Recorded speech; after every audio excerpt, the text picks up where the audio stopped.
আজকের এই আপনাদের জন্য সামান্য ত্রাণ বিতরণ, এটা আসলে মূলত আমরা শুরু করেছি গত 22-এর বন্যায় দেখেছেন, এবং প্রতিটি দুর্যোগ যখন আসে আমাদের ভারপ্রাপ্ত চেয়ারম্যান জনাব তারেক রহমানের নির্দেশনায় তখনই বিএনপি প্রতিটি জায়গায় সারা বাংলাদেশের যেখানেই দুর্যোগ, যেখানেই সমস্যা, সেখানেই বিএনপি জনগণের দল সাধারণ মানুষের পাশে দাঁড়ায়।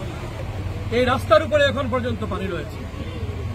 এইটা হচ্ছে অপরিকল্পিত উন্নয়ন, উন্নয়নের নামে লুটপাট আমরা প্রতিটি জায়গায় বলতেছি।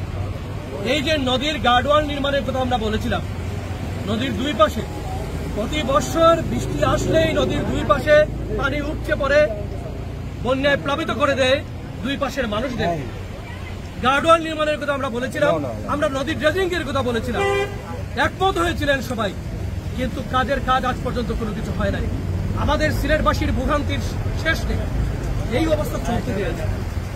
আমরা দেখেছি দাবি আদায় যদি করতে হয় কোনো কিছু, নিজেদের ন্যায্য পাওনা আদায় করতে হয়, তাহলে আন্দোলনের বিকল্প কোনো কিছু নেই।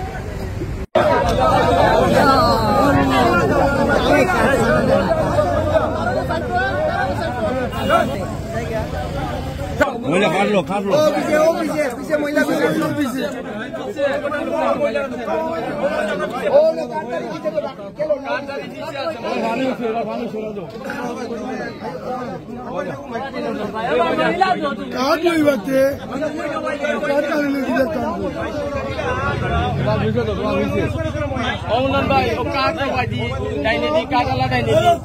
কাটালা ডাইনি দি দুগা আর